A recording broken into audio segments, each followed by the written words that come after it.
Welcome to this Architecture Today CPD webinar, Zinc as a building envelope, with our content partner, VMZINC. We're delighted to have Jonathan Lowy with us, VMZINC's operational marketing manager. Jonathan has over 23 years experience working with VMZINC and has operated in both technical and sales positions in 3 different countries.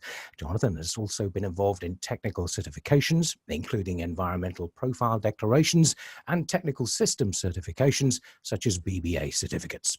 Before joining VMZINC, Jonathan worked as a land surveyor in Paris, spending quite a lot of time on the rooftops of Paris, which, as we will see, were the epicenter of zinc. Jonathan's knowledge of construction solutions using the unique properties of zinc is extensive.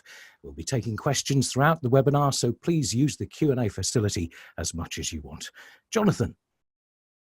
Thank you very much, Dave. Looking forward to this webinar and lots of questions. As Dave said, there's going to be an opportunity to ask questions at the end of each section. So please jot your questions down and I'll try and answer them.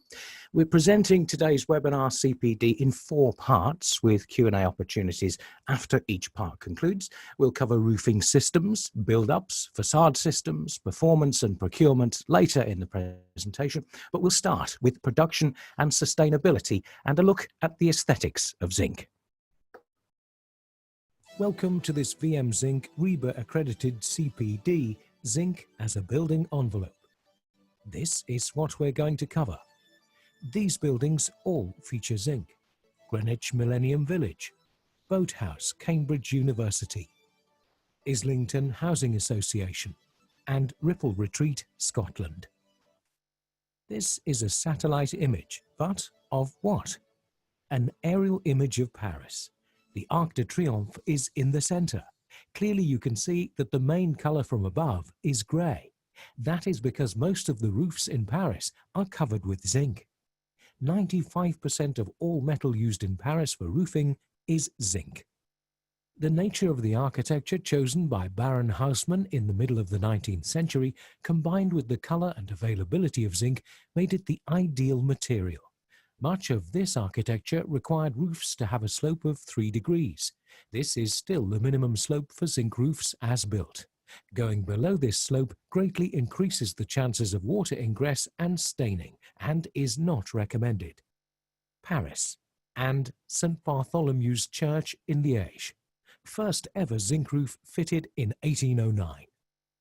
Zinc ore is relatively common. The richest areas are Peru and Canada, but zinc mines do also exist closer to home in Ireland and Sweden, and up until 1949 in the North Pennines. Traces of zinc were even found in the ruins of Pompeii.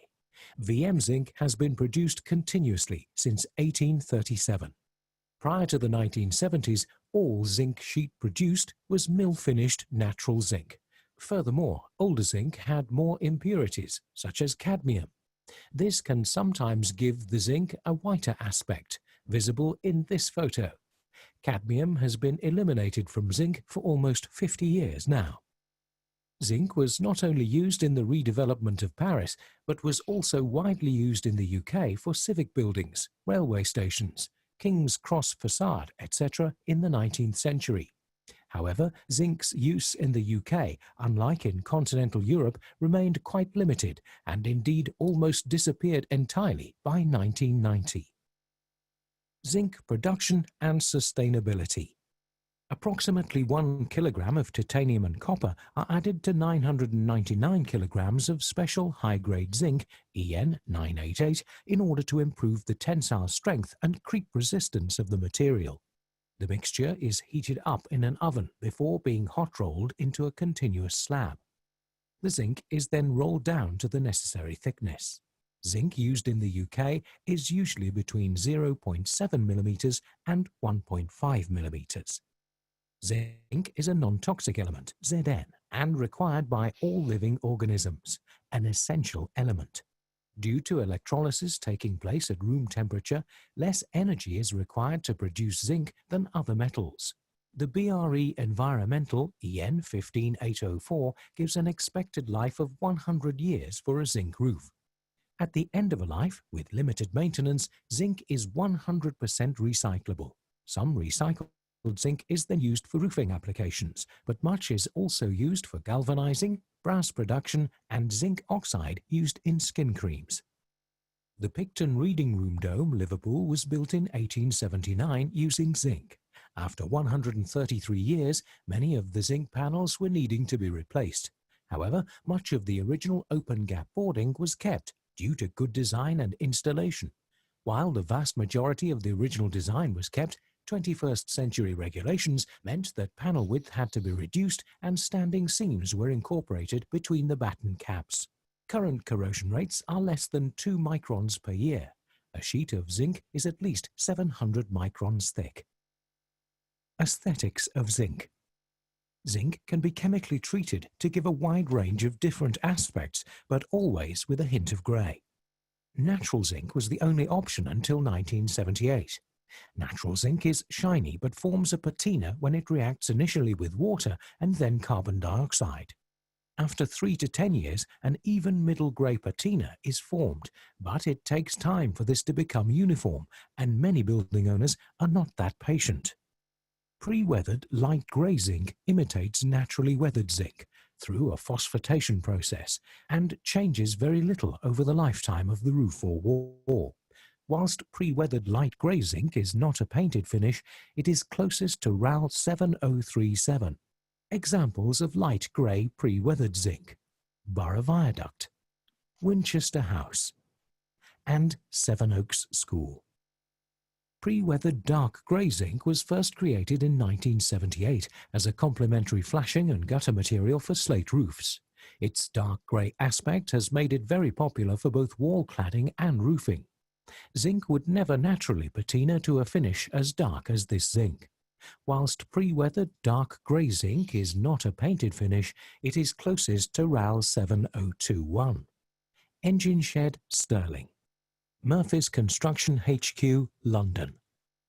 Pre-weathered zinc can be used in the same way as a natural mill finish zinc, whether it be for roofs, walls, using various techniques, or even gutters. Seen here at Cardiff Point and Bourne Estate, London.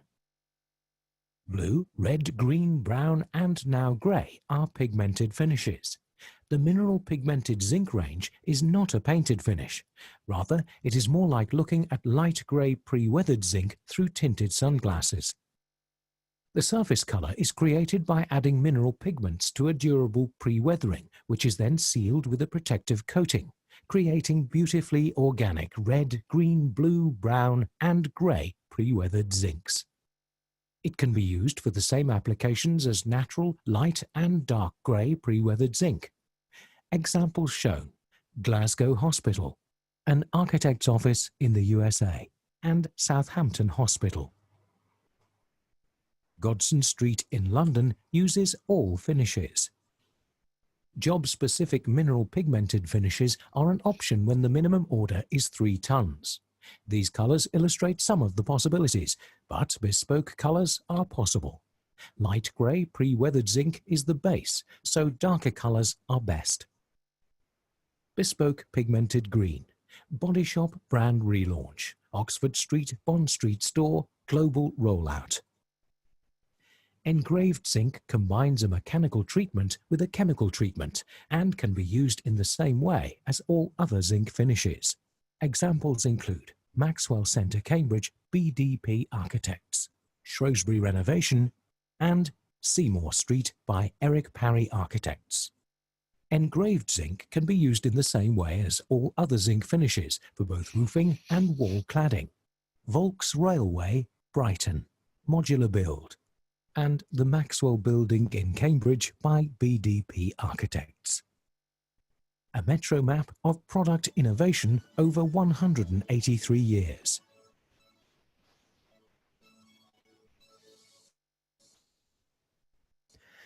Some questions coming in. Don't forget, you can ask a question at any point during our webinar today. Architecture Today CPD Webinar, Zinc as a building envelope, with our content partner VMZINC. And the first question is in, incidentally, if there's a particular illustration or markup that you want to reference, then in the bottom right-hand corner of the screen, you will see the associated slide number. Please could you give an overview of the fire rating of the various VMZINC cladding build-ups, non-combustibility, through wall ratings, etc., please? Right, well, this is obviously a question that's coming up very frequently. Zinc itself is a metal, and therefore is non-combustible. So following EN 13501 is A1. By putting certain coatings on it, it can become A2, limited combustibility. Now, zinc can be used on pretty much all buildings above 18 meters. The important aspect is what you put the zinc on. Now, if it is a residential building above 18 meters and it's standing seam or flat block, we'll see this in a little bit more detail. You can put it on a bit later. You can put it on a galvanized steel deck and use a mineral board type insulation, meaning that the whole build-up remains non-combustible or at worst limited combustibility. So it is quite possible to install zinc on walls where non-combustibility is required. Next question is how, incidentally, if you've not used the Q&A facility before, you just need to hover over your screen to reveal the menu choice, and Q&A will pop up for you. Click in it and leave us a question. How long does a zinc roof last?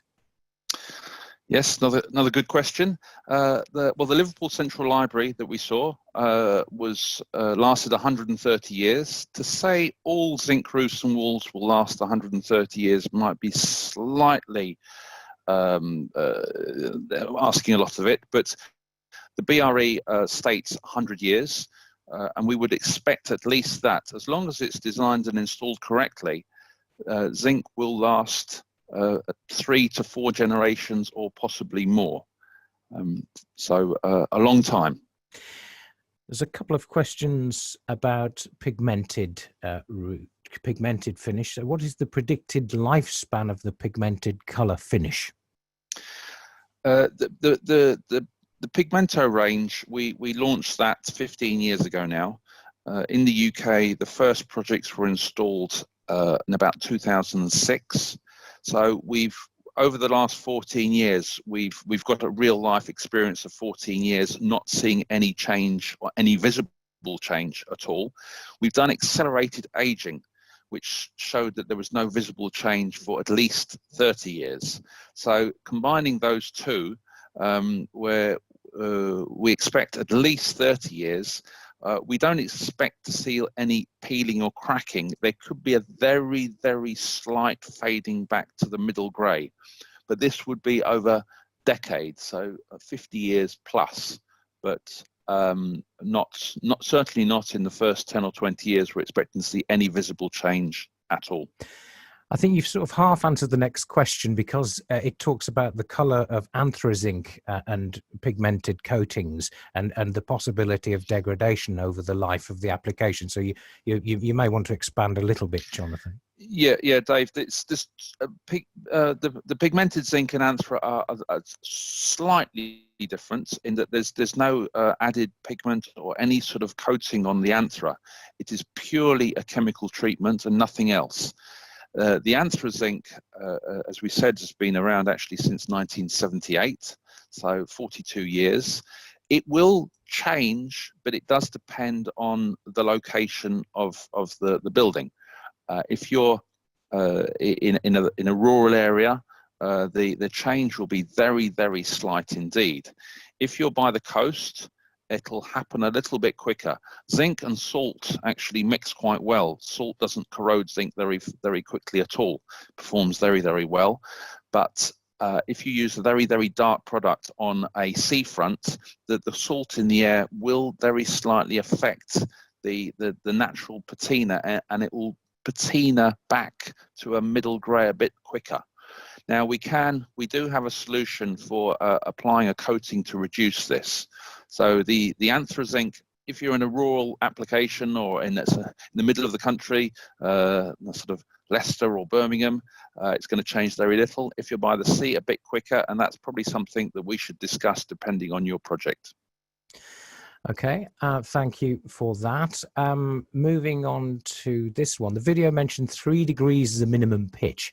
Is that correct, or is it 5 degrees as I've been recommended? That's another very good question indeed. Zinc has been installed for almost 200 years at 3 degrees. What sometimes happens, and we can understand why, is some contractors are a little bit worried about roofs not being built quite accurately enough. And so they say 5 degrees, knowing that if there's any error in the build, it will still be above 3 degrees.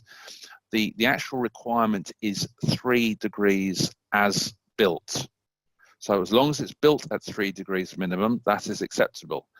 If it's 3 degrees on the drawings and ends up being 2 degrees for some reason, that's no good. So it has to be 3 degrees as built. Here's an interesting one. What is white rust on zinc? If the cause is removed, would the corrosion continue? Right, so white rust is, we talked about how the patina forms. There's 2 stages. Natural zinc reacts with water and forms something called zinc hydroxide, and then reacts with carbon dioxide and forms zinc hydroxycarbonate. We won't get too involved in the chemistry, but the first stage, zinc hydroxide, is what's sometimes called as white rust. Now, when that comes in contact with air, you don't even see the white rust. It turns into a stable grey compound very, very quickly. If you don't have any air, you can have a problem with white rust. Now, this doesn't often happen on the top surface, or certainly not to any serious extent, but it can happen on the underside. And I think a little bit later in the CPD, we're going to be looking at build-ups. So it is quite important to get the build-up right to avoid that exact problem. Do you know which country mainly manufactures zinc roofs? Well, the zinc, the biggest producer of zinc is actually VMZINC, and our production sites are in France. We have 2 rolling mills, one in the south of France, not far from Toulouse, and one in the north, quite close to Lille. Zinc is produced in other parts of Europe. It's mainly, there's very little zinc produced outside Europe for roofing and wall cladding applications. So the majority is produced in Western Europe, with our production being in France. A compatibility question now. Are there any issues with compatibility with other metals, flashings, etc.? I think we'll touch on this a little bit later, but other metals, the big thing to avoid with zinc is copper. Zinc and copper don't get on, and it's fair to say that it's the zinc that loses. As far as other metals, aluminium's fine. Galvanized steel is just steel covered with zinc. Stainless steel's fine. So all metals are okay with the exception of copper. There are a few timbers that red cedar, wouldn't want to put a red cedar wall directly above a zinc roof, or a sweet chestnut, certain things that stain. Core 10, I forgot to mention, Core 10 steel stains just about everything, including zinc. So it's fairly easy to avoid the things that do stain zinc, but there are a few of them. But copper is definitely the metal to avoid. Finally, for this batch then, what kinds of insulation are required with zinc facades or roofs? Another good question, because we often talk about the whole roof or the whole wall build-up.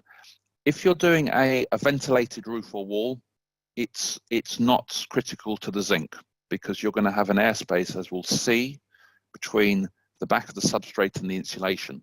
So the insulation could be a mineral board, it could be a cellular glass, it could be a PIR. It'll probably depend more on your thermal requirements, and potentially, if it is a building above 18 meters, on the fire requirements. For the zinc, it's not actually that important. If you're doing a warm roof, the requirement is where the zinc is sitting directly on the zinc, the insulation must have a certain density. It must be rigid. But for cold roofs and walls, you can use really any insulation that you would like. Marvellous. Well, that brings us neatly to the end of the first section.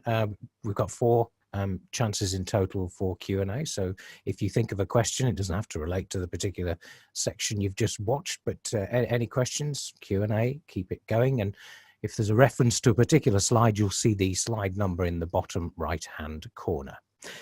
So let's continue. Roofing systems. The batten cap system has been used as long as zinc has been fitted.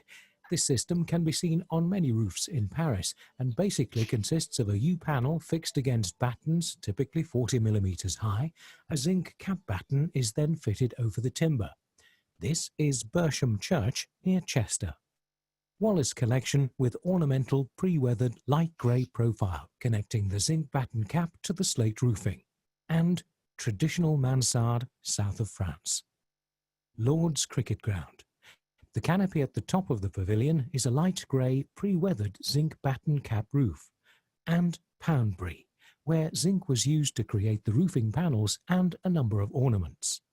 Not only can zinc be stamped, spun and soldered, but its light weight of approximately 7 kilograms per square metre compared to lead at 30 kilograms per square metre makes structures smaller and theft less likely.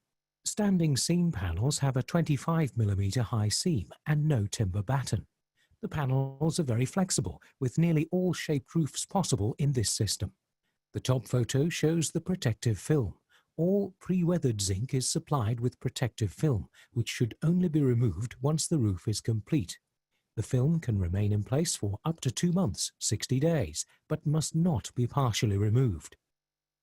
Four Seasons Hotel by Eric Parry Architects, combining standing seam roofing in light and dark pre-weathered zinc. Berkshire House in mineral pigmented brown zinc. Brixton barrel vault and dormer windows. All of these projects show the geometrical flexibility of zinc and in particular standing seam zinc roofing panels. All of the associated flashings are made from the same respective material. Some of the more complex roof shapes which are achievable with zinc. Zinc, as all metals, expands and contracts depending on the temperature of the metal, not necessarily the air. The metal must be allowed to move. The thermal expansion coefficient of zinc, 0.022 millimeters per degree centigrade per meter, which equates to almost 25 millimeters of movement on a 13-meter panel. It is for this reason that the maximum panel length is 13 meters. The minimum slope as built is 3 degrees, but for steeper roofs, panel length should be reduced. Flashing options with zinc. The photo on the left shows the discrete saddle piece that is used to form an upstand. Hanging gutters and internal boxed gutters are both options, middle and right. Internal box gutters must allow for thermal expansion. Recessed options for roof lights. Brook Green Pavilion, de Rossessard Architects, and a cottage renovation in Yorkshire. Options for roof lights, either standard or recessed. For low-slope roofs under 14 degrees, the junctions behind the roof lights must be soldered. The traditional standing seam is not an industrial-looking seam. The seams are only 25 millimeters high and 5 millimeters wide. Single lock is not recommended for roofing.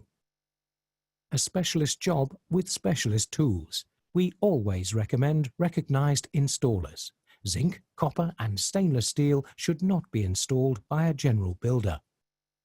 A specialist job with specialist tools, including profilers, which transform a coil into a standing seam panel. Most standing seam roofing projects can use 600 mm wide panels. For exposed sites, it may be necessary to use 430 mm wide panels in 0.8 mm thickness. Thicknesses and widths shown are standard, but all coils are 70 mm wider than the center-to-center of the standing seam panel. Approximate weight of an installed standing seam panel is 7 kilograms per square meter. Panels are fitted with 5 one-piece fixed clips at the top and then 2-piece sliding clips towards the eaves that allow thermal movement.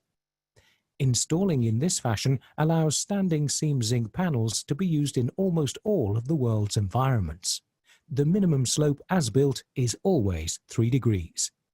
As the zinc expansion rate is 0.022 millimeters per linear meter per degree centigrade, which is slightly less than aluminium and slightly more than copper, the eave plate must allow for this movement. With a warm, non-vented barrel roof with a continuous panel, expansion towards both eaves with a fixed point is in the middle. The right flashing must be used for right detail, but sometimes different options are available. The G3 ridge offers a low-profile ridge. The photo and detail on the left shows a traditional ridge with an upstand. The photo on the right shows a batten cap hip flashing.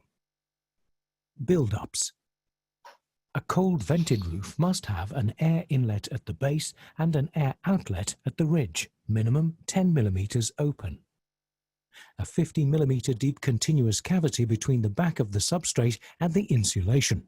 A larger cavity is fine, but not a smaller one. Plywood often uses slightly acidic glues, and during damp conditions, these can get trapped between the zinc and the plywood. When a vented plywood deck is fitted, zinc with a 60 micron underside coating should be used. The coating on this zinc protects the backside of the zinc from the non-compatible support. Vented open-gap softwood boards are the traditional substrate for metal roofing, including zinc. For this substrate, non-coated zinc can be used. A non-vented warm roof must have a fully supported continuous aluminium foil bitumen-backed vapor barrier, self-sealing, a continuous layer of rigid insulation above the vapor barrier, reducing thermal bridges. In the UK, this means that the roof structure is entirely below the insulation. The structural roof has a BBA certificate and can be used with both PIR and mineral board insulation. Bearing plates and pegs greatly reduce thermal bridges, thus further enhancing the system.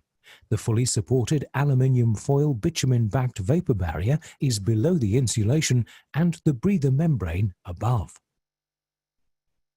Engineered panels that combine exterior-grade 18 mm plywood and PIR insulations can be used as a substrate. Site-made solutions where plywood is laid over insulation, often with gaps, are not acceptable. The use of the correct breather membrane and vapor barrier remain critical. The use of cellular glass, vapor closed, is the only option for level 5 humidity buildings such as swimming pools and breweries, as there are no mechanical fixings that penetrate the insulation. The clips for the standing seam panels are fixed into plates which are sealed into the cellular glass insulation. Insulated metal panels can be used as a substrate. This is a cost-effective warm roof solution for simple large roofs, but the outer skin of the metal panel must be at least 0.7 mm thick galvanized steel. 6 roof build-ups are available. Please contact us if you wish to deviate from any of these build-ups. Zinc is a material that will last for decades and looks beautiful, but it is critical to follow the correct roof build-ups. For example, a vented roof that has been filled with insulation is not a warm roof that will function.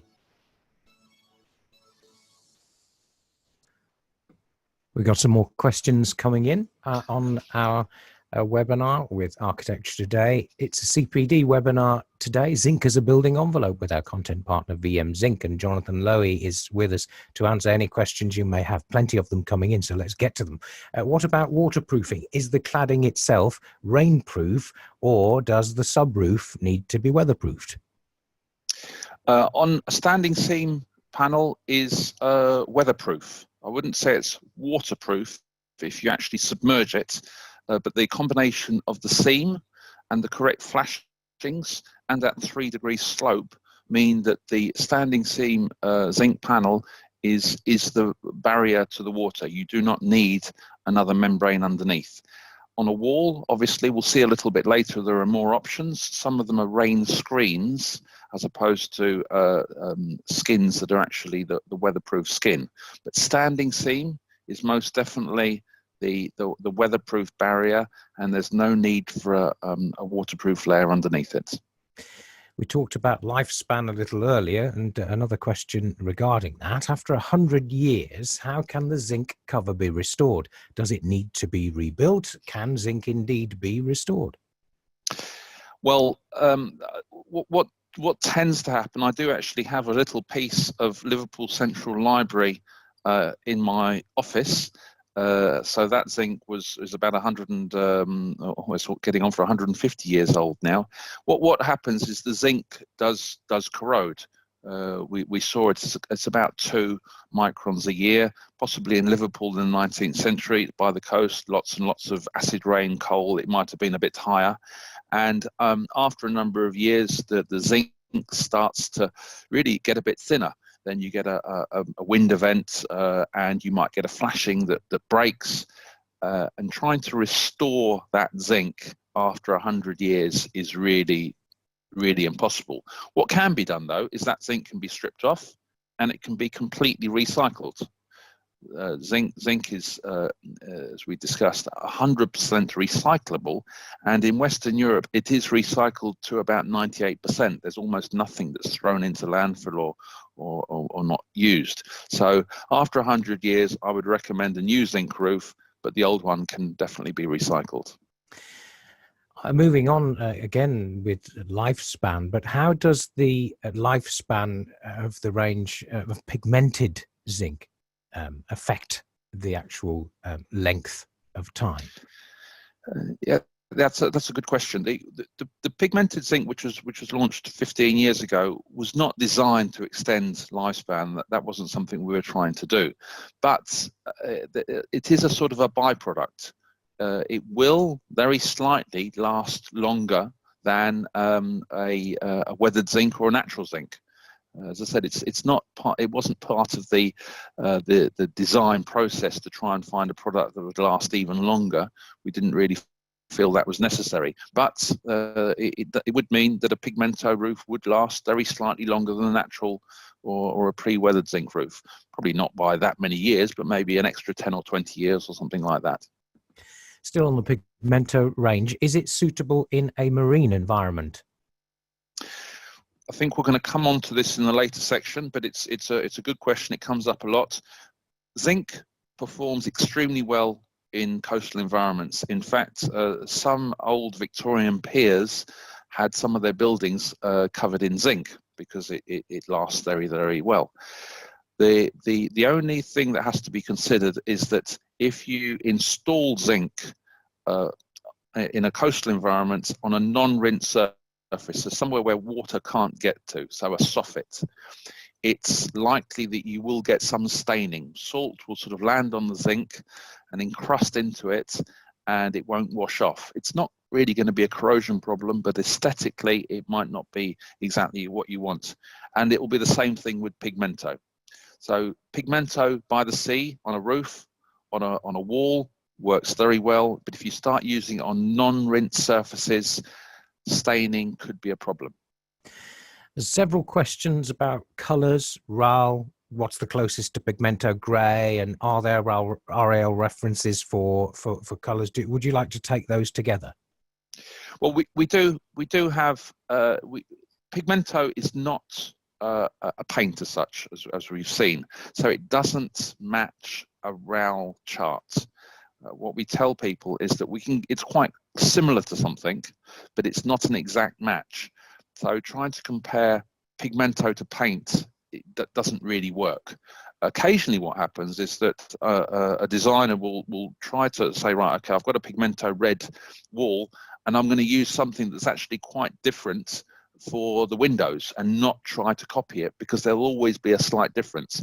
So we can certainly give you an indication for pigmento green or pigmento red of the closest RAL, but it is quite important to know that it's not paint and it doesn't look like paint, so it won't exactly match.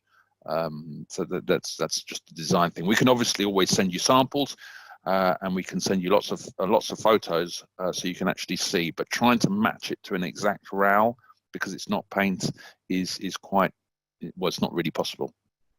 And does zinc become more brittle over the years? Wondering about workability for possible alterations in the future. Zinc won't, no, it doesn't change its physical characteristics. Zinc is actually quite a malleable metal. One of the reasons why we'll see later ornaments are made from zinc. It's quite easy to fold and to spin. So that wouldn't change. Obviously, if you installed a zinc roof in 2020 and in, don't know, 60 years time, 2080, you started working on it, it will have lost some of its thickness. It will have slightly corroded, so it won't be quite as strong as it was when it was brand new. The actual physical characteristics of the zinc itself will not change. It's still the same zinc. I mean, zinc's an element. It still has the same tiny amount of titanium and copper in it. So no, it won't change its physical characteristics over time. Next, we move to maintenance requirements for zinc surfaces. The question relates to roofs, walls, cladding. What type of maintenance and what kind of frequency? Yeah, good question. Really very little, which is one of the big advantages of zinc. We only really recommend that you let the rain on the zinc. That's about it. Where there's no requirement to go up and regularly wash it down with a certain product. There's no requirement to physically rub it down. The rain is the best way of just letting it rinse over the roof or the wall, and that's it. The only thing that's probably worth doing if you've got zinc gutters, but this is nothing to do with zinc, just generally any gutters, is to give them a little bit of a clean out, just sort of at the end of the autumn, especially if you're in an area with lots of trees and leaves are getting stuck in the gutters. But the actual zinc itself, no need for any special maintenance requirements.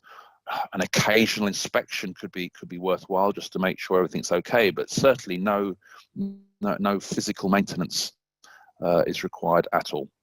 We've touched on build-ups, but this is a very direct question about zinc being used in a warm roof build-up unvented at domestic scale. Again, a very relevant question. We often get asked, where is zinc used? And as we've seen a few examples, we're going to see a few more. It's used on all scales, so extensions, hospitals, schools, commercial buildings. And the types of systems can be used on all those projects as well, as can the build-ups. So if you have a domestic extension and you wanted to do a warm roof, there's absolutely no problem with that at all. It doesn't have to be a cold roof because it's a domestic extension. The nature of the build-up is really dependent on the design of your building, not the type of the building, apart from a few special situations like swimming pools. But most of the time, you can use any build-up that you want, as long as it's one of the 6 that we recommend, whether it be for an extension or a bigger project. The size doesn't really matter. And can zinc be used in an environment adjacent to salt sea air? Will it react with this type of environment? Obviously, we touched on that a little bit. Absolutely. Zinc by the sea works very, very well and has done almost since zinc was first used at the beginning of the 19th century. We've got examples, and zinc continues to be used by the sea. I think we might see a couple of examples later, but all around the world we've used zinc I know there's a lifeguard station on Bondi Beach in Australia, and there's a golf museum in St Andrews, Scotland.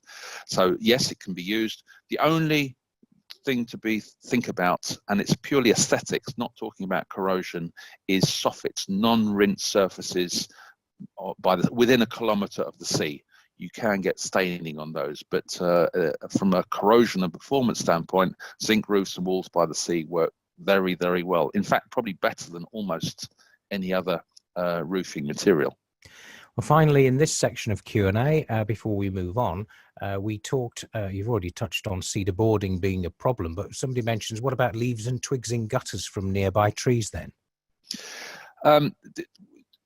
The issue of timber, wood, is if you have, for example, an oak tree next to a house, and we're not going to expect you to chop down an oak tree. You probably wouldn't be allowed because it sort of would have a listing. So the oak tree above a zinc roof with acorns and twigs dropping on it are not going to create a staining issue. It's really when you've got cut boards which are green, that's where you're going to have a problem. The nature of twigs and leaves in the gutter are not really a corrosion issue. They're more of a getting the water down the downpipe issue. So obviously if the gutter is stuffed full of leaves, it's not going to work and it might overflow. Actual different types of trees around a zinc roof are not a problem. The problem comes when you cut the boards up. Then it's open and they're green and they can leach out. But the actual trees in a living form is not a problem as long as they're not blocking the gutter, obviously. We'll have time for more Q&A after the next part, which is coming up now. Facade systems.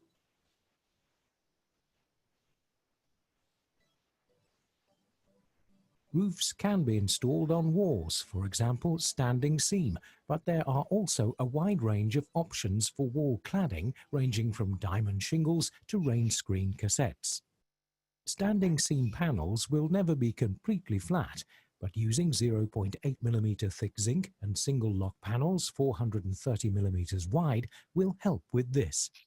For installation ease, it is recommended that panels be no more than 4 meters in length. Warm wall construction is possible, but most clients and organizations such as NHBC prefer vented cold wall construction. It should be noted that zinc is non-combustible following EN 13501. Therefore, natural zinc, engraved zinc, pre-weathered zinc are all A1.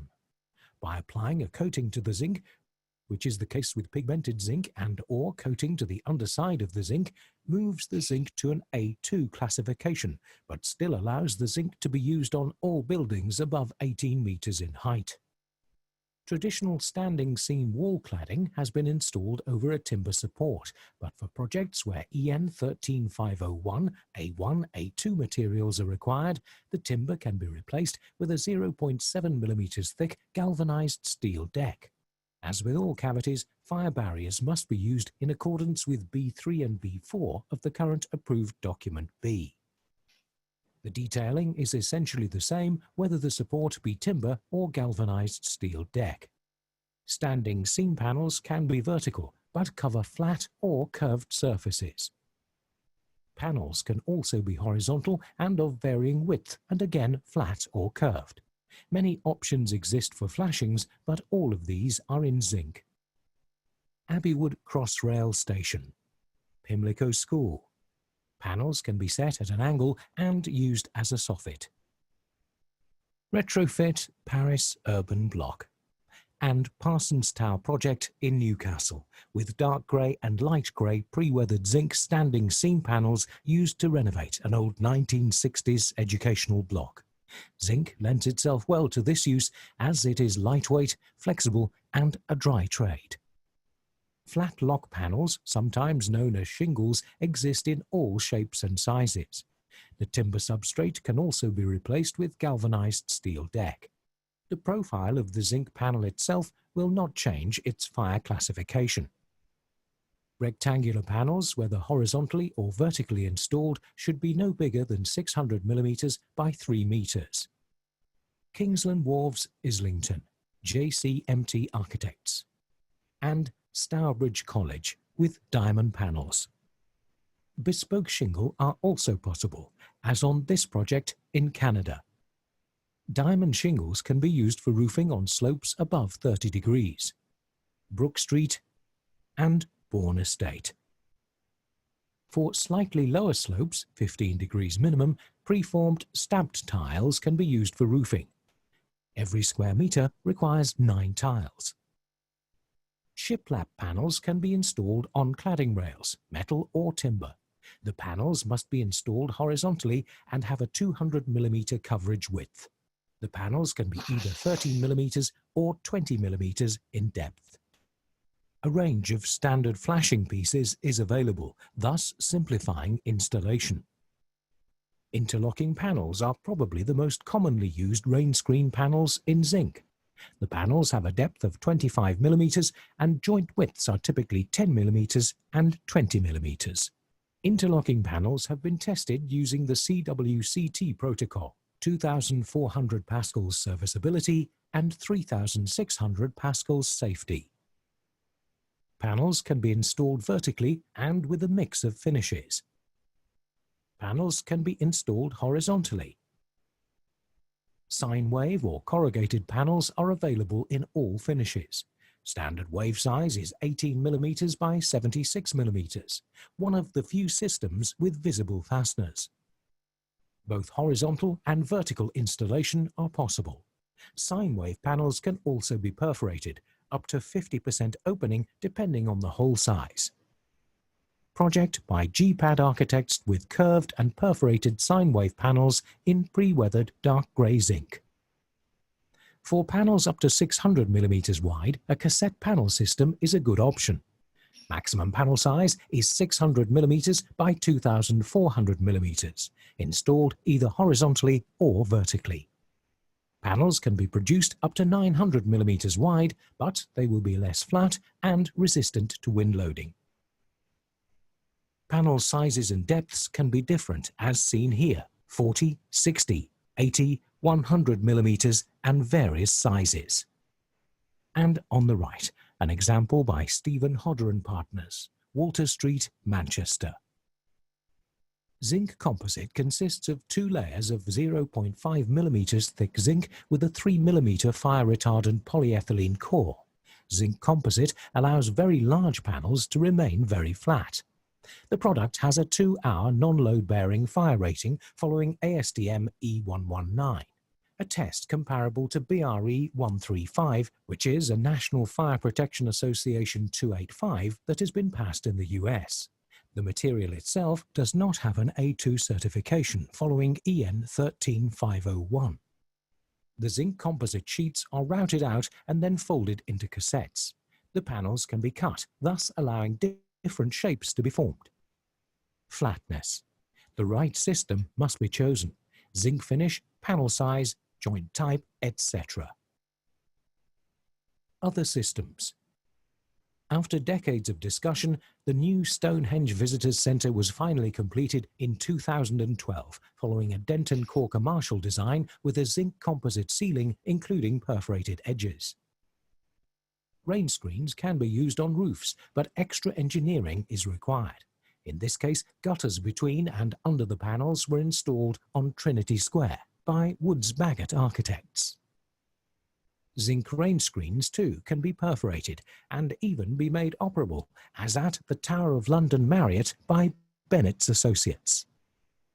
Zinc gutters have been used since the beginning of the company in 1837, and maybe even before. A range of half-round gutters in light and dark pre-weathered zinc with hidden brackets are stocked in the UK. Rectangular and OG gutters are also available. All should be fitted with a minimum fall of 1 in 200. Hidden box gutters can also be used on zinc roofs. These should have falls of 1 in 100, overflows and expansion joints must be included. Internal gutters between roofs and walls must be 200 mm deep, but parapet gutters can be as little as 50 mm deep. PV panels can be fitted to standing seam zinc roofs using aluminium blocks and clamps. This is simple and allows easy replacement at the end of the life of the PV panel. When connecting PV and solar thermal panels directly to the standing seams, care must be taken not to overload the panels with shear forces. We can offer calculations. Zinc has been used as a material to create roof ornaments for almost 200 years. Clapham bandstand and a bank in Toulouse, as well as complex ornaments and dormers at Poundbury.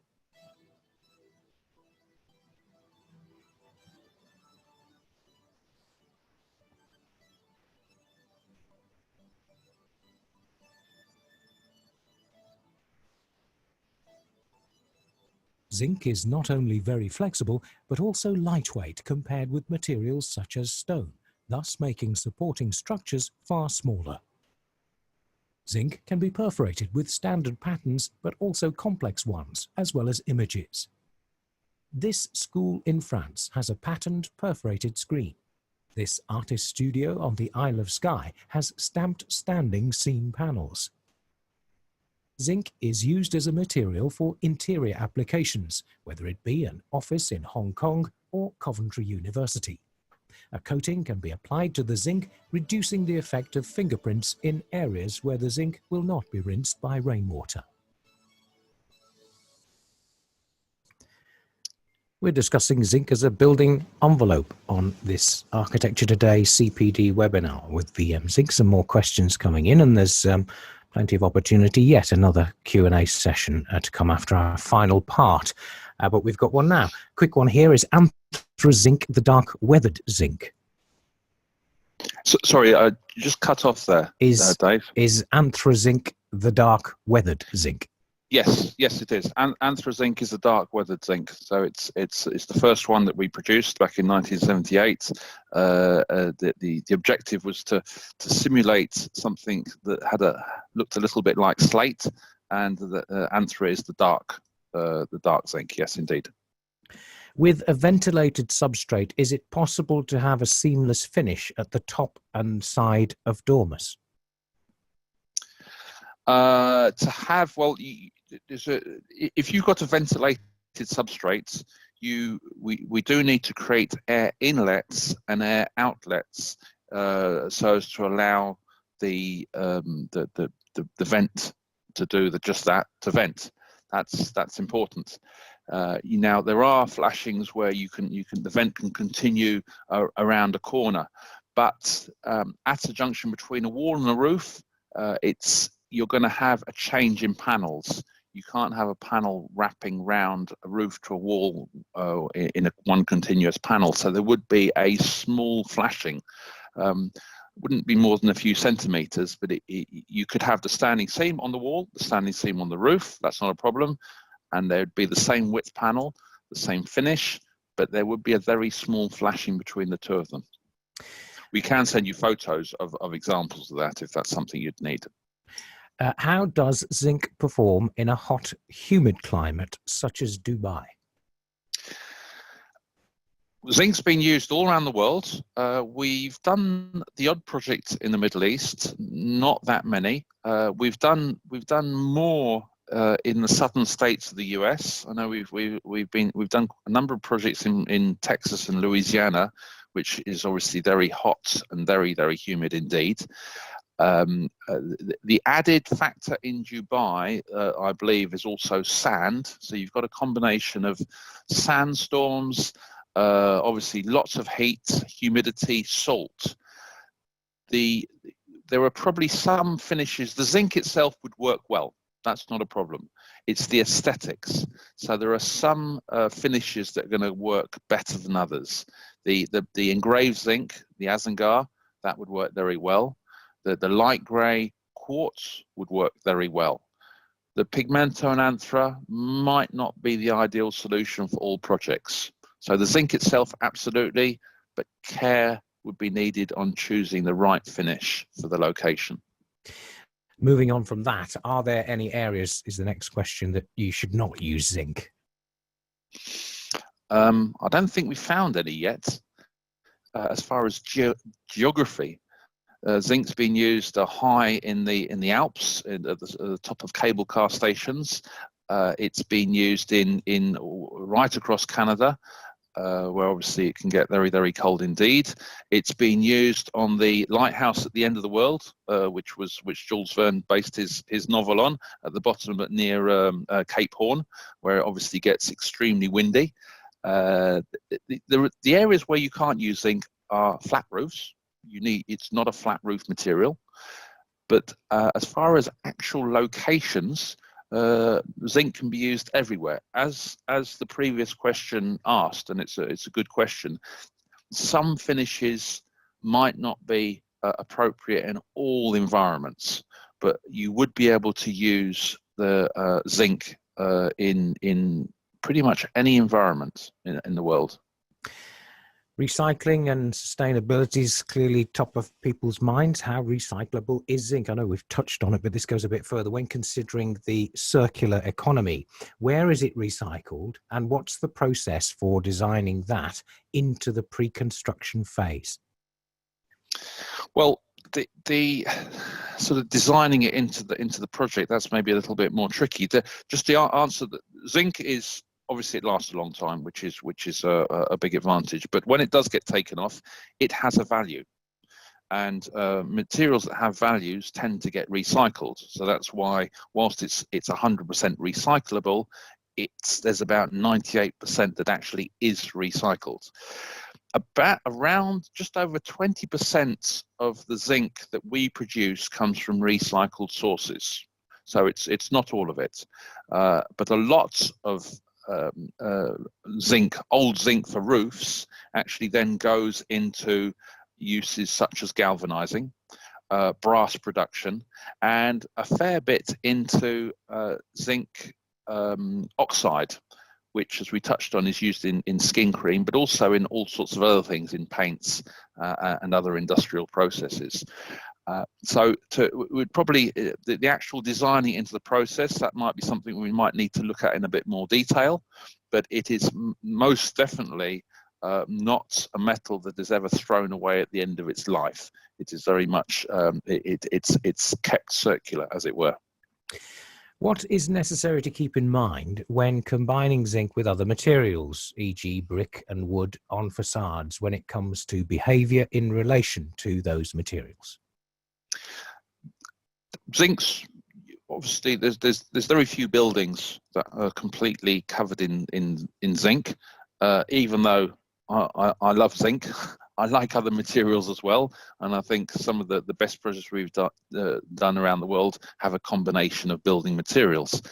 There's obviously certain details that have to be done correctly, but that's with brick and masonry, that's fairly straightforward. That's been done for the best part of 2 centuries. In Paris, the limestone of Paris has been covered in zinc since the early 19th century. Timber, there is the compatibility issue. So if you have a red cedar wall with zinc just beneath, then that's something we'd have to, there are ways of dealing with it, so a stainless steel gutter, or maybe changing the timber, so that's something we'd need to look at. If you've got 2 materials side by side, you're unlikely to have a compatibility problem on a wall. So it's absolutely possible to detail zinc with many materials. There's really none where it's absolutely impossible other than the compatibility issue. The best thing is really to look at a specific case and see exactly what the design requires, and then we can supply you with an appropriate detail. How easy is it to incorporate zinc cladding into an aluminium extrusion system, particularly regarding dissimilar material isolation? Well, you can. Zinc has been used as a spandrel panel in certain wall cladding systems where you've had aluminium frames. Obviously, zinc and aluminium are completely compatible, so there's no compatibility problem. The expansion and contraction is not identical. It's not that different, but there is a slight difference there.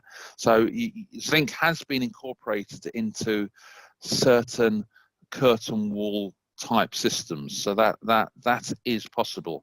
Again, it really depends on the exact nature of the design. It certainly has been done in the past and is absolutely doable. To sort of give a precise answer, it would be quite tricky. But again, if you do have details of what you're aiming to do, we'd be very happy to look at that and see what would be the best solution. How can barrel vault roof work? The top will always have a 0-degree pitch. Yes, absolutely. That's true. And I was speaking with a colleague yesterday about this specific issue. If you do a barrel roof on a warm roof, so you don't have a ridge, you have a panel that goes eave, ridge, eave, all the way across, no interruptions.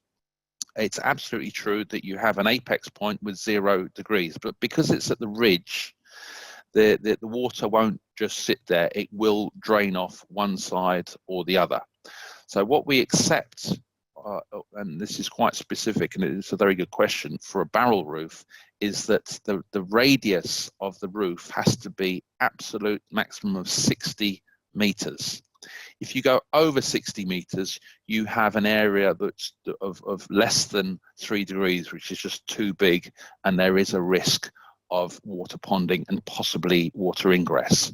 So if it's a continuous barrel, radius less than 60 meters, that's doable. Obviously, you mustn't have a ridge in the middle because that'll sort of act as a dam. So it has to be a warm roof construction with no ridge cap. Can we get a copy of the presentation for later reference? Well, I think we're going to make the actual webinar recording available for folks, anybody who wants to take a look later on. Is there any significant advantage of utilizing Zinc in relation to certification systems? Any advantage? Well, there are certificates for systems. I mean, we mentioned the BBA for the warm roof. We talked about the CWCT for interlocking panels. There is a code of practice, a British standard code of practice for traditional systems. So there's a number of certificates which are accepted by Building Control, NHBC, and other insurance groups. I'm not sure whether that entirely answers that question, but certification is available for a number of systems in Zinc. Yes. Is there a big cost difference between coated and uncoated Zinc? So the cost of a Zinc roof or a Zinc wall is sort of divided up into three areas. One is the cost of the zinc. Two is the sort of cost of making all the panels and the flashings and the clips and the screws and all the rest of it. And then the third bit is installing it. So the last one and the second one really don't vary on the finish. For installing it, if you're installing a pigmented zinc or a natural zinc, the installation time is exactly the same. When you're making profiling panels, the clips you're using, the screws you're using, all the trim, that's all made in the same way, so exactly the same. So it's just the material. So it's 1/3 of the overall price. Now, between natural zinc and pigmented zinc, it could be possibly 25% extra, but it's 25%. There's only 1/3 of that, so you're sort of coming down to probably less than 10% on a supplied and fitted zinc roof if you start going with the pigmented zinc. So there is a difference, but it's relatively small. What tends to be the most cost-effective roof build-up using a zinc finish for a warm roof build-up? Well, the most common would be installing zinc directly on rigid insulation with the clips and the stainless steel bearing plates. We call that the structural roof, and there's a BBA certificate for that. That's the most common, and it probably is the most cost effective. The only the exception to that is maybe the insulated metal panels. So fitting standing seam zinc onto insulated metal panels can be very cost effective, but they do work better on large, simple roofs. If you have a fairly small cut-up roof, you lose some of the economic attraction of that system. So it's quite often the structural roof zinc directly on rigid insulation. How does zinc compare to lead as an alternative in terms of cost and quality? Lead, zinc, and copper, and even stainless steel, from a quality. I believe there's no real bad products. Products can be used inappropriately, so there's not really a quality issue. It's more an aesthetic issue. Lead is a very soft metal, and for certain things you can only do it in lead, and it does have an aesthetic attraction. Or a certain look that is difficult to get with other materials. But if you want to have a rain screen facade, it's pretty much impossible in lead. It just really doesn't work, or you've got to sort of clad timber panels, and the nature of the lead just makes it very, very difficult. So I would say it's sort of not so much quality, more aesthetics. Different lead and zinc will give you a different aesthetic. Sometimes they can be quite similar, but there are instances where it's a bit different. From a cost point of view, lead's more expensive. You need a lot more lead than you do zinc. So if you're going to do a roof in standing seam zinc, if it's 200 square meters and you did the same thing in lead, the lead would be a lot more expensive than the zinc. There's no doubt about that. You need a lot more lead, and the time taken would be more, so it would be considerably more. We've just tendered a domestic project with zinc standing seam cladding and roof. Could we send in our details to you to flag up any issues ahead of construction? I would imagine that's a quick answer. Yes, yes, you absolutely, with pleasure, please do. I think at the end we're going to put up contact details. Obviously, Yes. if you don't have our contact details, vmzinc.co.uk, there's all the information there. But absolutely, yes, we're very happy to look at drawings to answer questions. So please do. Another quick one on lead. Is zinc roofing compatible with lead used as a flashing material? Yes, zinc and lead are fine together. As with all lead, it's generally recommended that you use patination oil on lead. Sometimes you get sort of we talked about white rust earlier. Zinc and lead are actually, the chemistry is quite similar, and you can sort of get a whitish staining on lead if you don't put patination oil on it, and that staining can sometimes run over the zinc. Not really very aggressive from a corrosion standpoint, but aesthetically it can sort of leave some sort of milky stains. So lead and zinc, yes, fine, but we would recommend that patination oil is applied to the lead. Can unvented system zinc be laid direct on plywood substrate, which is directly laid on partial insulation on top of and between rafters or wall? On a roof, no. We don't recommend laying plywood on top of insulation. It's something that hides gaps in the insulation. If you're going to do a warm roof, you need a continuous support on top of your rafters, where you put a vapor barrier, an aluminium foil bitumen back vapor barrier, which is continuous, then the insulation, and then the zinc goes on top of that with a breather membrane in between. We don't recommend putting plywood, loose laying plywood basically on top of the insulation. Engineered panels can be used. That's an alternative, which would replace the bearing plates and the rigid insulation. That's a possibility, but plywood just installed on insulation on a roof, definitely we would not recommend that. On a wall, you can probably, things are a little bit easier on a wall because you don't have quite the same vapor drive, and you've got gravity working with you. So if you do get moisture, certainly if it's a small dormer cheek, it's going to be very little and it's going to drain out. So in a wall, it's possible. As a standard build-up, not recommended, but if you're doing a dormer cheek, putting plywood over timber supports with insulation between, if it's sort of a 1 square meter dormer cheek, that would be acceptable. Final question in this batch then. If you want an internal gutter, do you need to maintain the roof substructure makeup all round that gutter, and do you have working details? Yes and yes. If you're doing an internal gutter, the build-up doesn't change underneath the gutter. You can't, you need to insulate underneath the gutter. If you don't, you'll have a thermal bridge, you're cold bridging, and you'll get condensation, and you'll get all sorts of problems. So you do need to, you need to have the same build-up. Now, it could be a warm roof where it's insulated, or it could be a cold roof where you've got an air cavity and you vent underneath the gutter. But the principle remains the same, whether it be for an internal gutter or the main roof, and we can supply you with details showing that.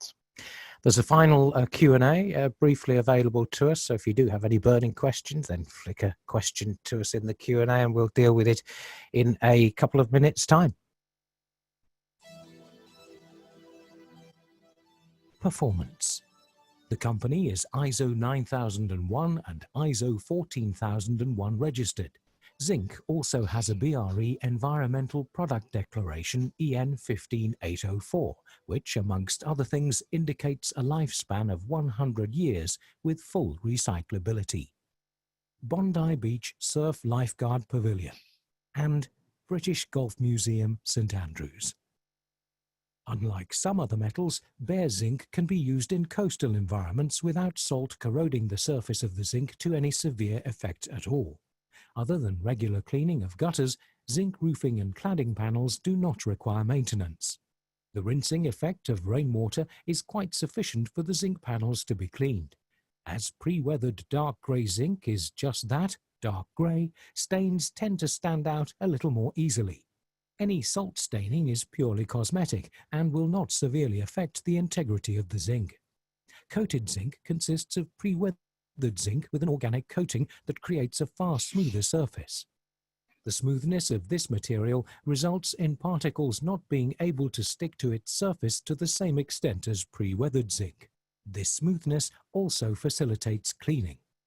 Zinc soffits, unrinsed within 1 kilometre of the sea, are very likely to show some form of staining. Not an exhaustive list, but some of the more common incompatible products. House 19 by Jestico and Wiles, shortlisted for on Grand Design's RIBA House of the Year, uses zinc and wood.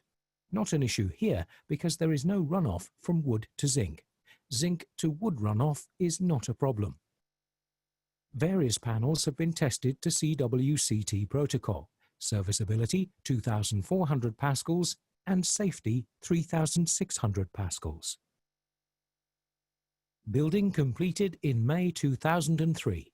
Only minor damage was slight bulging due to pressure.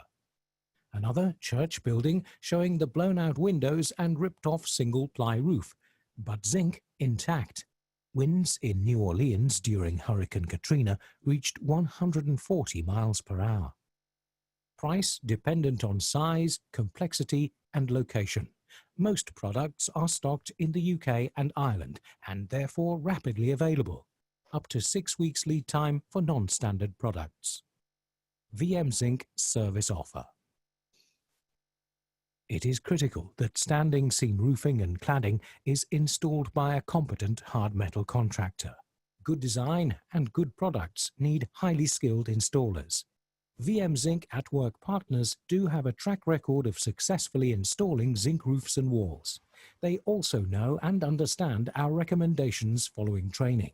As with all materials, health and safety regulations must be followed, such as construction design and management regulations.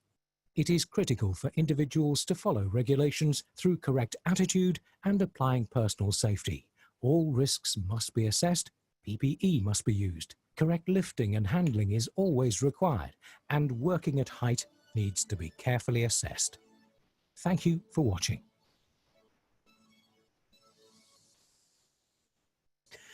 Time for some final closing Q&A in the next few minutes.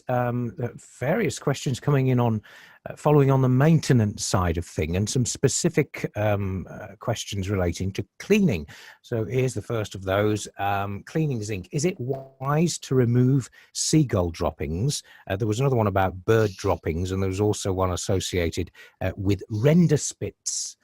So the old other trades question. You could perhaps deal with all of those in yeah, we do have problems with seagulls, as we've seen quite a few times. Zinc works well by the coast, and therefore, where there's by the sea, you get seagulls. The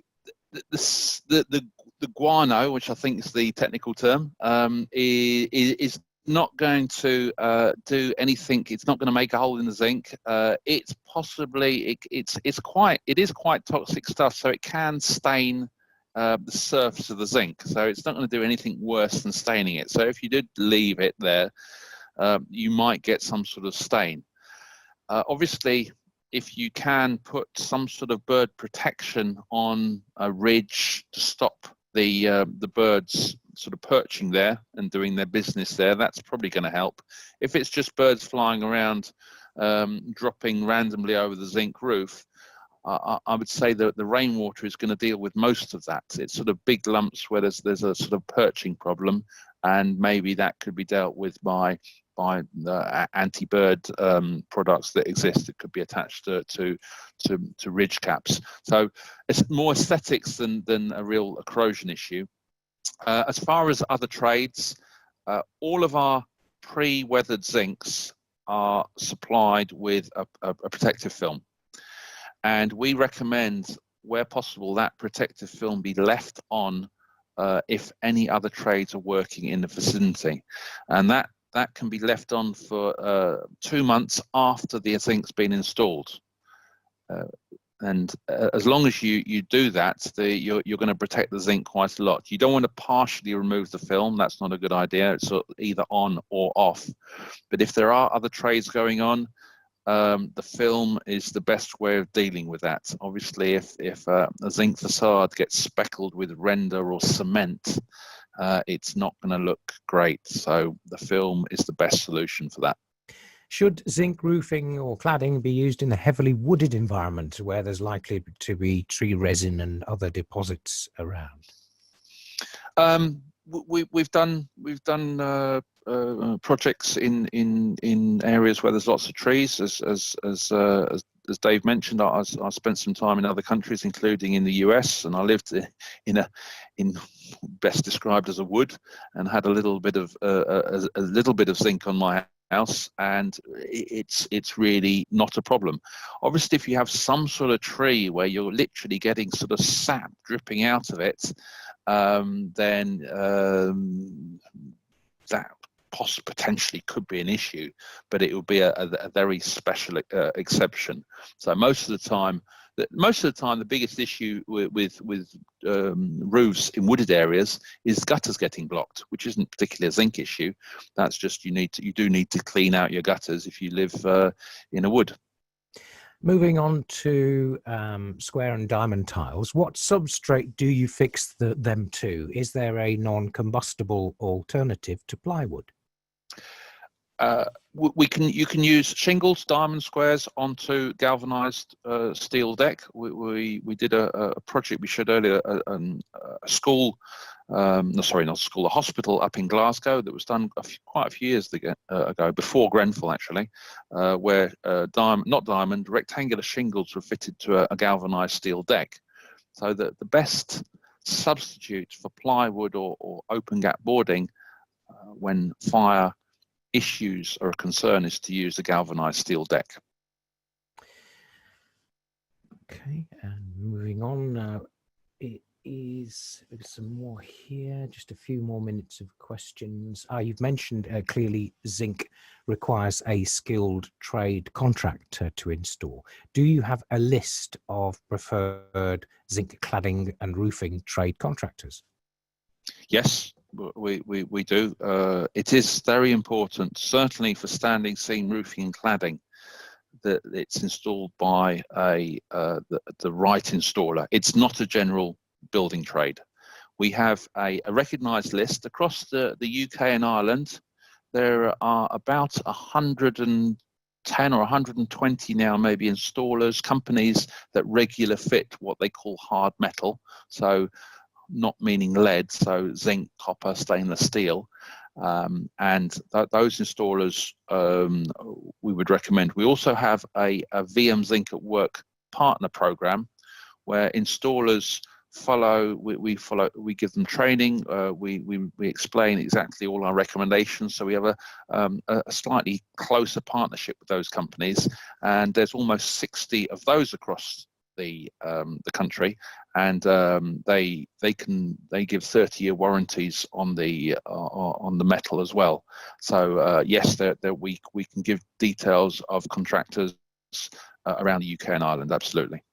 Do you have a selection of drawn standard details available for both facades and roofs? We do.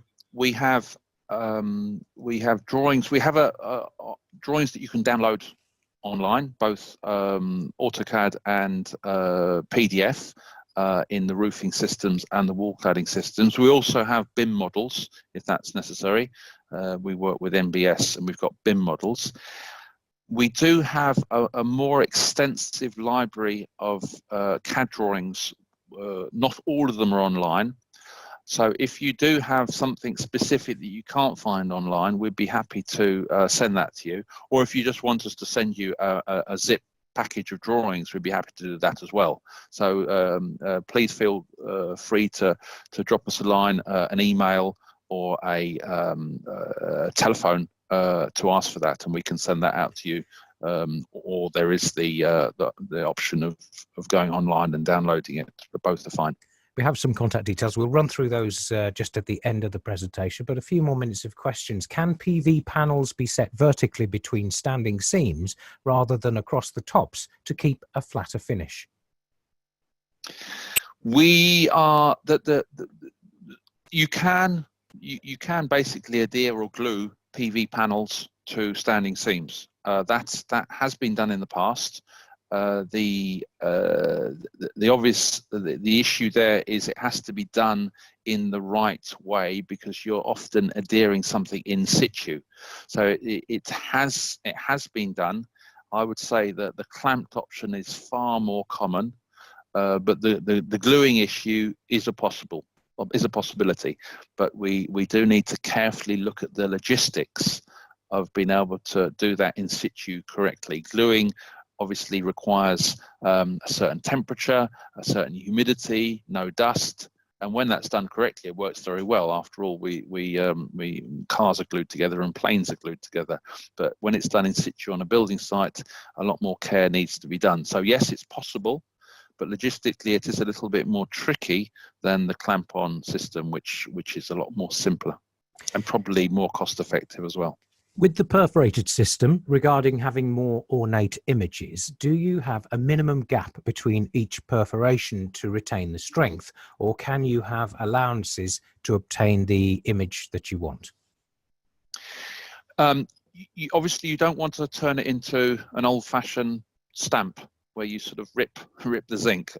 That's important. So there needs to be a certain. We talk about 50% open area really being a maximum. Going over 50%, unless you've got very, very big holes, it gets difficult. What we can do, and we have done, is we've pixelated images. So we can take just a straightforward image that you might have, a logo, a photo, anything, and then we can turn that into a pixelated image and produce that on a sheet of zinc by varying obviously the hole density, but also the hole diameter. So that's quite a neat way of creating an image. But we do need to make sure we keep enough zinc in there so it doesn't fall apart. But the 50% is about the cutoff. So if you go more than 50%, it starts getting really difficult. But if you leave at least 50% of it as zinc, it works pretty well.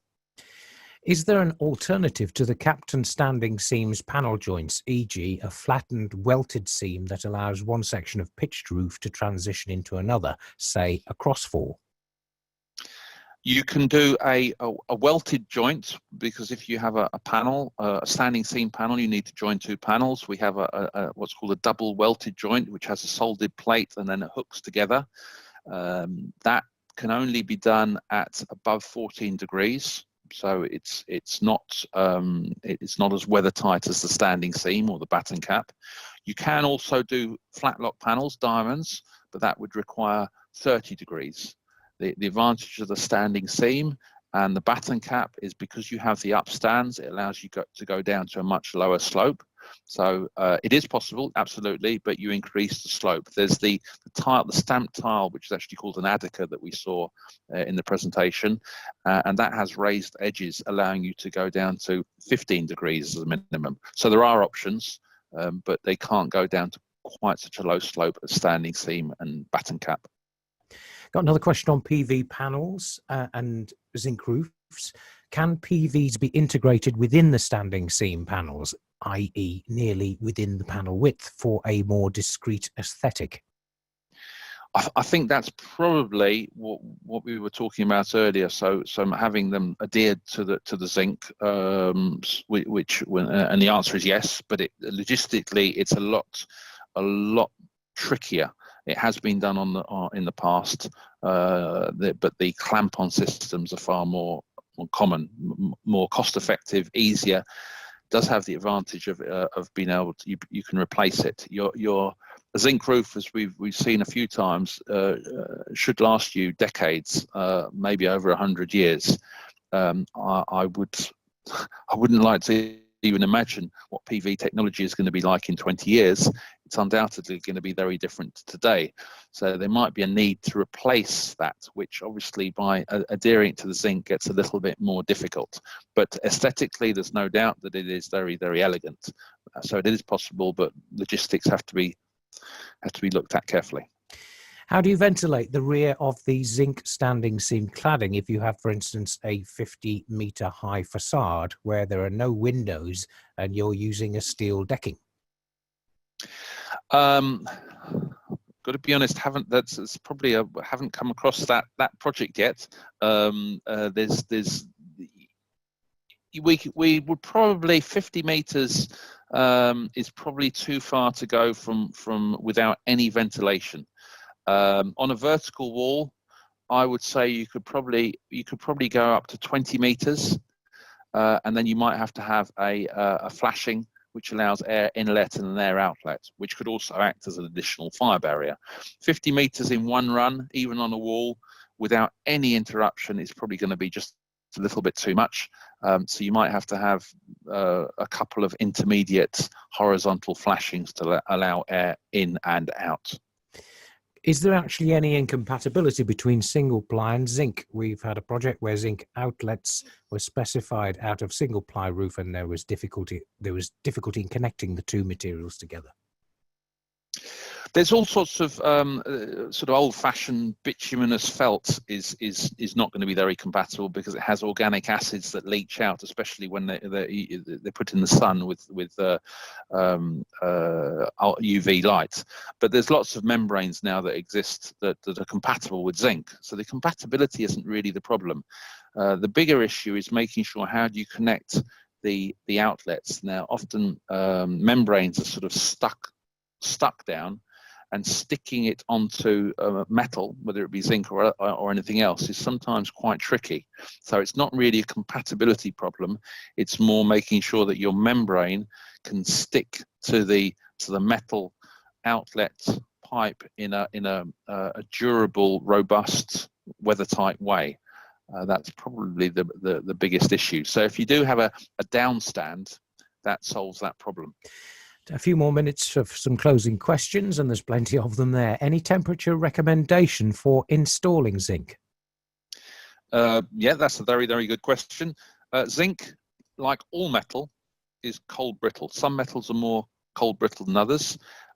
Zinc, the actual metal, should not be folded or worked at less than 7 degrees centigrade. So you can take a standing seam panel and put it on a roof, and I've actually seen in Montreal in Canada people working at -15. I don't think that would happen in the UK, but obviously in the Canadian winter that you get a lot of cold weather. And they made the panels inside a heated building, took the panels out, put them on the wall, crimped a couple of seams whilst the metal still had a bit of temperature in it, and then moved on. So the folding of the metal at 7 degrees. For the pigmento finish, we recommend that at 10 degrees because it has the surface on it. It's slightly more susceptible, so that should be a little bit more. You can have crimping machines that basically have the equivalent of a hairdryer on the front, which slightly heat up the metal, which allows it to be worked. But the actual metal, you shouldn't be folding it at less than +7 degrees centigrade. With a greater drive towards the use of products that have lower embodied carbon in them, how does zinc compare with other metals? Well, I suppose one of the big differences, metals generally are quite good because they're recycled. So you sort of get a credit because they last a long time and they're recycled. Zinc specifically, when you're producing new zinc, the advantage of virgin zinc is that it's produced at room temperature. So it's an electrolysis process which does require electricity, obviously. Depending on the country, that electricity source could be from oil, coal, nuclear power. But if you're producing aluminium and you're producing virgin aluminium, you have to heat up the electrolysis, the soup as it were, to a much higher temperature. So you need a lot more electricity. So the amount of embodied energy in zinc in new zinc is actually quite a lot less than both aluminium and copper, for example. It's nearly time for us to close, but I'll just ask this final one. Can I ask if you do any practical hands-on training or courses for architects and professionals? We have done in the past. We've done hands-on training sessions, obviously, for installers. We do that, and occasionally we do get architects interested in using some of the tools, folding it, and sort of getting a real feel for how the metal's used, which obviously often helps in design. So it's not something that we do regularly. We do more of the installer training. There's no real reason why an architect wouldn't be able to come along to an installer's training, but it's also something that we might look to do in the future. Offering, so we have done it. I remember organising a session once in the US, and it was very well received. Architects sort of got to feel and play with the metal. So we have done that in the past. If there is a requirement to do more of a hands-on CPD, yes, I would suggest, again, it's probably something to maybe contact us about and see what we could organise. The current situation makes things a bit more difficult, but hopefully things are going to improve a little bit later in the year, but obviously we don't entirely know. Brings us neatly to the contact details. 0203 5640 is the telephone number to get in touch with VMZINC. There is an email address for specific inquiries, vmzinc.uk@vmbuildingsolutions.com, and the website is vmzinc.co.uk. Jonathan Lowy, thank you very much indeed for being with us to answer all of those many questions, and I'm sorry if we didn't get to yours. There was an abundance and quite a late flurry, but thank you for joining us for this Architecture Today CPD webinar, Zinc as a Building Envelope, with our content partner VMZINC.